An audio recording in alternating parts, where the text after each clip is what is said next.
Good evening all, welcome to IAC. ఈ వీడియోలో important current affairs discuss చేద్దాం. So first headlines చూద్దాం.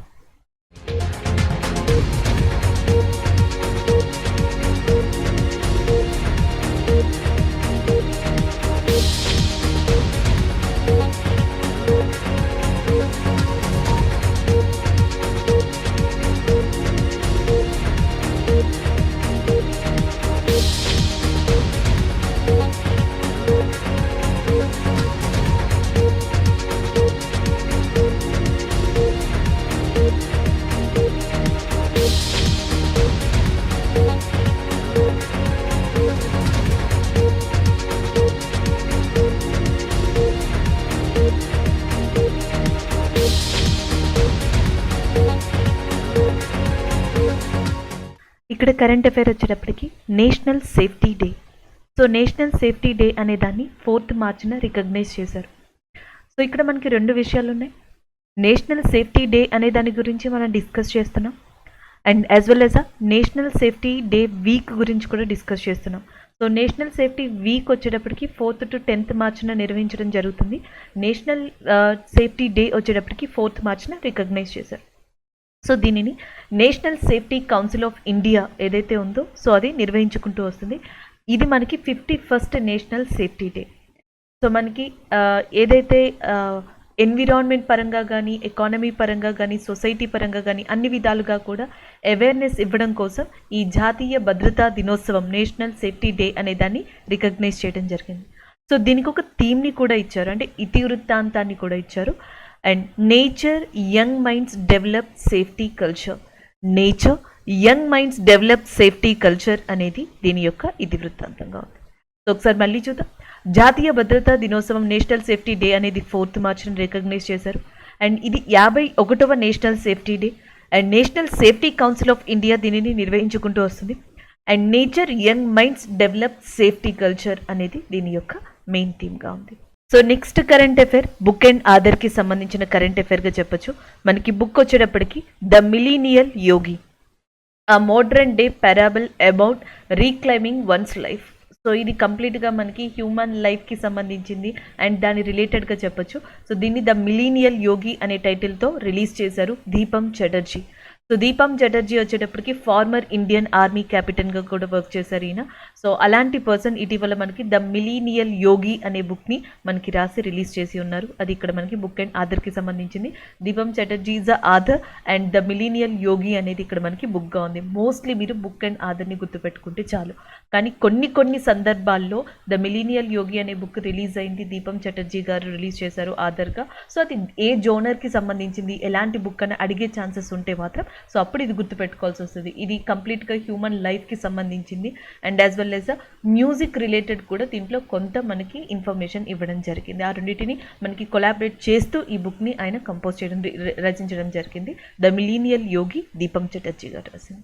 So next current affair అపాయింట్మెంట్కి సంబంధించింది. సో మనకి Junaid Kamal Ahmad appointed as a vice president of world bank's operations. So world bank's operation కోసం ఇటీవల జునాయద్ అహ్మద్ గారిని వైస్ ప్రెసిడెంట్గా అపాయింట్ చేయడం జరిగింది. సో దీన్ని కొంత డీటెయిల్గా చూద్దాం. సో మనకి బ్రిటన్ వుడ్ ట్విన్స్ అని చెప్పేసి వరల్డ్ బ్యాంక్ని, ఐఎంఎఫ్ని పిలవడం జరుగుతుంది. World bank head quarters, international monetary fund, అంతర్జాతీయ ద్రవ్యనిధి, ఈ రెండింటి యొక్క హెడ్ క్వార్టర్స్ అనేది మనకి వాషింగ్టన్ డీసీ కేంద్రంగా ఉంది. వరల్డ్ బ్యాంక్ యొక్క ప్రెసిడెంట్గా David Malpass and international monetary fund యొక్క అండ్ ప్రెసిడెంట్గా మనకి క్రిస్టలినా జార్జియోవా ప్రజెంట్ ఉన్నారు. ఇది వాటి యొక్క స్టాటిక్ ఇన్ఫర్మేషన్. అలాంటి వరల్డ్ బ్యాంక్ ఏదైతే మనకి 2వ ప్రపంచ యుద్ధం తర్వాత ఏర్పడిందో బ్రిటన్ వుడ్స్ కవలక, సో ఆ వరల్డ్ బ్యాంక్కి 5 ఇన్స్టిట్యూషన్స్ ఉన్నాయి, లేదా 5 lending arms of world bank అంటారు. సో దాంట్లో ఒకటి వచ్చేటప్పటికి international bank for reconstruction and development అనేది ఒకటి, ఇంకొకటి ఇంటర్నేషనల్ డెవలప్మెంట్ అసోసియేషన్ అనేది, ఇంకొకటి ఇంటర్నేషనల్ ఫినాన్స్ కార్పొరేషన్ అనేది, అండ్ ఇంకొకటి మల్టీలేటరల్ గ్యారంటీ ఏజెన్సీ, అండ్ ఇంకొకటి వచ్చేటప్పటికి and international centre for settlement of investment disputes. International centre for settlement of investment disputes అనేది ఇంకొక మనకి ఆర్మ్గా చెప్పచ్చు, బ్యాంక్ యొక్క ఆమ్గా. సో దీంట్లో మనకి ఏదైతే మల్టీలేటరల్ గ్యారంటీ ఏజెన్సీ అని ఉందో, సో దాని యొక్క ఆపరేషన్స్కి వైస్ ప్రెసిడెంట్గా ఇటీవల జునాయద్ అహ్మద్ గారిని అపాయింట్ చేయడం జరిగింది. సో దానికి సంబంధించిన అంటే వరల్డ్ బ్యాంక్స్ ఆపరేషన్స్ కనైనా దీన్ని పెట్టచ్చు, లేదా ఎస్పెషల్లీ వరల్డ్ బ్యాంక్ యొక్క ఏ లెండింగ్ ఆర్మ్ ఈయనని వైస్ ప్రెసిడెంట్గా దాని ఆపరేషన్స్ కోసం ఇటీవల మనకి అపాయింట్ చేసుకుంది అని అడిగితే మల్టీలేటరల్ గ్యారంటీ ఏజెన్సీ ఏదైతే ఉందో, సో దానికి వైస్ ప్రెసిడెంట్గా జునాయద్ కమల్ అహ్మద్ గారిని అపాయింట్ చేసుకోవడం జరిగింది. Indian air force to conduct exercise Vayu Shakti to at Pokhran range Rajasthan. So ఇటీవల మనకి రాజస్థాన్లోని జైసల్మీర్ అనే ప్రాంతంలో, జైసల్మీర్లోని ఎస్పెషల్లీ పోఖ్రాన్ ప్రాంతంలో మార్చ్ 7న ఇండియన్ ఎయిర్ ఫోర్స్ ఏదైతే ఉందో భారత వాయుసేన వాయుశక్తి అనే యుద్ధ విన్యాసాన్ని కండక్ట్ చేయబోతుంది. సో దానికి సంబంధించిన కరెంట్ అఫైర్గా చెప్పొచ్చు. Exercise వాయుశక్తి and conducted by that Indian air force on March 7th in Pokhran Jaisalmer Rajasthan. So దీంట్లో మనకి ప్రైమ్ మినిస్టర్ నరేంద్ర మోడీ కూడా మనకి రాబోతున్నారు. అండ్ ఇంకొకటి ఏంటంటే 148 ఎయిర్ క్రాఫ్ట్స్ అనేవి ఇక్కడ ప్రదర్శించబోతున్నాయి. ఈ యుద్ధ విన్యాసంలో 148 ఎయిర్ క్రాఫ్ట్స్ని ఇక్కడ ప్రదర్శిస్తున్నారు. అండ్ అంతేకాకుండా మొట్టమొదటిసారిగా ఈ ఇండియన్ ఎయిర్ ఫోర్స్ యొక్క వాయు శక్తి యుద్ధ విన్యాసంలో రాఫెల్ ఎయిర్ క్రాఫ్ట్ అనే దాన్ని ఏదైతే మనం ఫ్రాన్స్ నుంచి తీసుకున్నామో ఆ రాఫెల్ ఎయిర్ క్రాఫ్ట్ని కూడా ఇక్కడ ప్రదర్శించబోతున్నారు. అండ్ ఈ వాయు శక్తి యుద్ధ విన్యాసం వచ్చేసి ప్రతి 3 సంవత్సరాలకు ఒకసారి సెలబ్రేట్ చేస్తారంట. 2019లో లాస్ట్ టైం మనకి సెలబ్రేట్ చేయడం జరిగింది, నిర్వహించడం జరిగింది. దాని తర్వాత మళ్ళీ తిరిగి 2022లో మనకి రాజస్థాన్లోని పోఖ్రాన్లో ఈ వాయుశక్తి యుద్ధ విన్యాసాన్ని కండక్ట్ చేస్తున్నారు. ప్రస్తుతం ఇండియన్ ఎయిర్ ఫోర్స్ మనకి చీఫ్గా అంటే ఎయిర్ మార్షల్గా మనకి వివేక్ రామ్ చౌదరి గారు ఉన్నారు. సో ఇది ఒకటి. Indian air force day already మీకు తెలుసు, నేను ఇక్కడ రిపీట్ చేస్తున్నాను, October 8. ఇవి కీ ఫ్యాక్ట్స్గా గుర్తుపెట్టుకోవచ్చు. ఒకటి, ఇటీవల వాయుశక్తి యుద్ధ విన్యాసం ఎక్కడ జరిగింది అంటే పోఖ్రాన్, లేదా ఏ రాష్ట్రం అంటే రాజస్థాన్. ఎవరు కండక్ట్ చేస్తున్నారు అంటే ఇండియన్ ఎయిర్ ఫోర్స్. ఎయిర్ మార్షల్గా ప్రస్తుతం ఎవరు ఉన్నారంటే వివేక్ రామ్ చౌదరి గారు ఉన్నారు. అండ్ ఈ వాయుశక్తి యుద్ధ విన్యాసాన్ని ప్రతి 3 సంవత్సరాలకు ఒకసారి కండక్ట్ చేస్తారు. అండ్ దీంట్లో ప్రత్యేకమైన కీ పాయింట్ ఏంటంటే మొట్టమొదటిసారిగా రాఫెల్ యుద్ధ విమానాల్ని కూడా ఈ యుద్ధ విన్యాసంలో ప్రదర్శించబోతున్నారు. సో అది ఇక్కడ మనకి ఇంపార్టెంట్గా చెప్పొచ్చు. సో ఈ కరెంట్ అఫైర్ ఎకానమీ రిలేటెడ్గా చెప్పొచ్చు అండ్ బ్యాంకింగ్ రిలేటెడ్. దీంట్లో మనం తీసుకోవచ్చు. Finance minister launches e bill system. So ఇటీవల మనకి ఆర్థిక శాఖ మంత్రి అయిన నిర్మలా సీతారామన్ గారు ఈ బిల్ సిస్టమ్ అనే దాన్ని ఇంట్రడ్యూస్ చేశారు.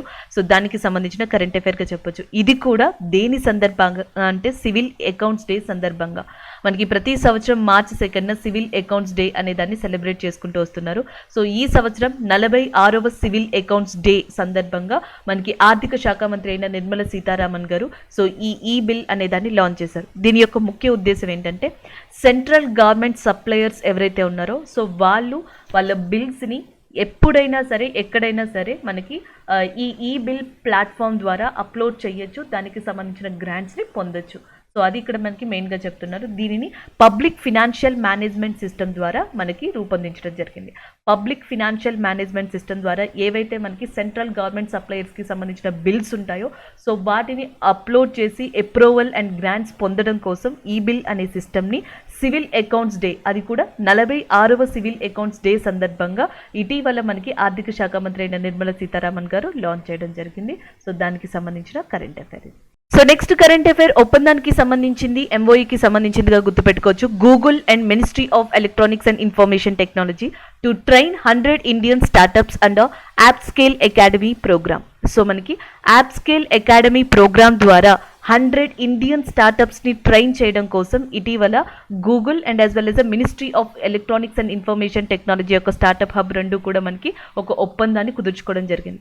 సో ఈ స్కీమ్ ఏంటంటే జనరల్గా మనకి భారతదేశంలో డిఫరెంట్ యాప్స్ని అండ్ గేమ్ రిలేటెడ్ వాటిని కూడా అప్లికేషన్స్ని డెవలప్ చేసేందుకు మనకి కొన్ని స్టార్టప్స్ని దాదాపుగా 100 స్టార్టప్స్ని తీసుకుని వాటికి ట్రైనింగ్ ఇవ్వడం కోసం ఇలాంటి ప్లాట్ఫామ్ని యాప్ స్కేల్ అకాడమీ అనే ప్రోగ్రామ్ని మనకి ministry of electronics information technology and Google మనకి ప్రారంభించడం జరిగింది. సో దానికి సంబంధించింది ఇక్కడ చెప్తున్నారు. అండ్ ఇంకొకటి ఏంటంటే మనకి ministry of electronics and information technology యొక్క మంత్రిగా ప్రస్తుతం అశ్విని వైష్ణవ్ గారు ఉన్నారు. So this is all about that thing.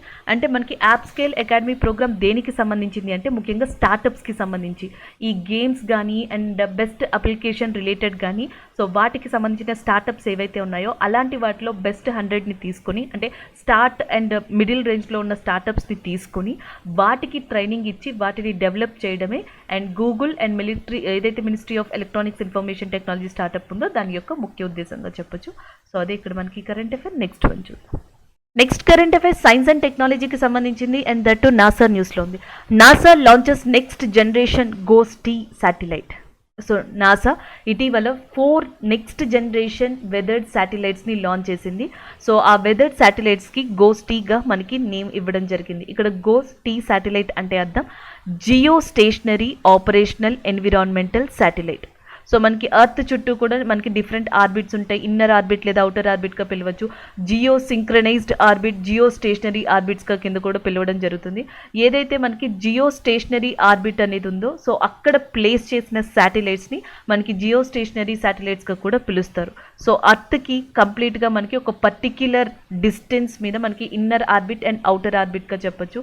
And polar synchronized orbit, sun synchronized orbit, geo synchronised orbit, Jio stationery orbit ఇలాంటి వాటితో ఈ ఇన్నర్ ఆర్బిట్ అవుటర్ ఆర్బిట్ని పిలవడం జరుగుతుంది. కక్షలుగా పిలవచ్చు.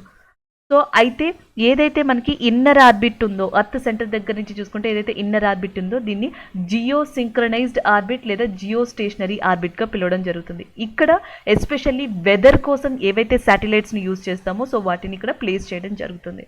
సో అలాంటి శాటిలైట్స్ని ఇటీవల గోస్-T శాటిలైట్స్ కింద నాసా లాంచ్ చేయడం జరిగింది సక్సెస్ఫుల్గా. సో దానికి సంబంధించిన కరెంట్ అఫైర్ ఇది. ఇక్కడ మనకి గోస్ అంటే ఏంటి అనేది ఎబ్రివేషన్ ఇవ్వడం జరిగింది.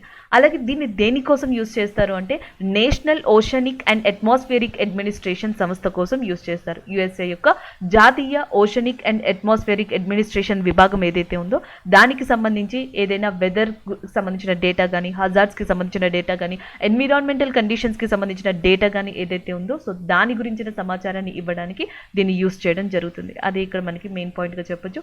NASA launches next generation geo stationary operational environmental satellite and successfully. So next current affair ర్యాంకింగ్కి సంబంధించిందిగా చెప్పొచ్చు, ఒక రిపోర్ట్కి సంబంధించిందిగా చెప్పొచ్చు. So the wealth report 2022 by Knight Franks. So Knight Franks అనే సంస్థ 2021కి సంబంధించిన మనకి ఏదైతే వెల్త్ రిపోర్ట్ అనేది ఉందో సో దానిని ఇటీవల ఇవ్వడం జరిగింది. The wealth report 2022 by and Knight Franks సంస్థగా చెప్పొచ్చు. దీంట్లో ఏంటంటే 2021కి సంబంధించి టాప్ 5 కంట్రీస్ ఎవరైతే మోస్ట్ నెంబర్ ఆఫ్ బిలీనియర్స్ ఉన్నారో వాళ్ళకి సంబంధించిన టాప్ 5 కంట్రీస్ని ఇక్కడ ఇవ్వడం జరిగింది. సో ఫస్ట్ ప్లేస్లో యుఎస్ఏ ఉంది, సెకండ్ ప్లేస్లో చైనా ఉంది, అండ్ థర్డ్ ప్లేస్ వచ్చేటప్పటికి ఇండియా ఉంది, ఫోర్త్ ప్లేస్లో జర్మనీ, అండ్ ఫిఫ్త్ ప్లేస్లో మనకి రష్యా ఉండడం జరిగింది. అండ్ అంతేకాకుండా అల్ట్రా హై నెట్ వర్త్ ఇండివిజువల్స్ని చూసుకుంటే అండ్ మనకి 11% పెరగడం జరిగింది. లాస్ట్ ఇయర్తో కంపేర్ చేసుకుంటే 2021లో 11% of ultra high net worth individuals అనేది ఇండియాలో పెరగడం జరిగింది. సో ఇది కూడా మనకి ఈ రిపోర్ట్లో ఒక కీ పాయింట్గా నిలిచింది. సో ఫస్ట్ ప్లేస్లో యూఎస్ఏ, సెకండ్ ప్లేస్లో చైనా, థర్డ్ ప్లేస్లో ఇండియా అనేవి wealth report 2022 by Knight Franks ఇచ్చిన దాంట్లో టాప్ 5 కంట్రీస్లో ఏవైతే మోస్ట్ నెంబర్ ఆఫ్ బిలియనియర్స్ ఉన్నారో సో వాటిలో స్థానాన్ని సంపాదించుకోవడం జరిగింది. Dabang Delhi beats Patna pirates to win maiden PKL title. So మనకి ప్రో కబడ్డీ లీగ్ ఏదైతే ఉందో so pro kabaddi league final అనేది సీజన్ 8 ఫైనల్ అనేది బెంగళూరు కర్ణాటకలో మనకి నిర్వహించడం జరిగింది. సో దీంట్లో ఫైనల్ మ్యాచ్లో దబాంగ్ ఢిల్లీ వర్సెస్ పాట్నా పైరేట్స్ అనేవి పోటీ పడ్డాయి. సో దీంట్లో మనకి టైటిల్ని గెలుచుకుంది ఢిల్లీ.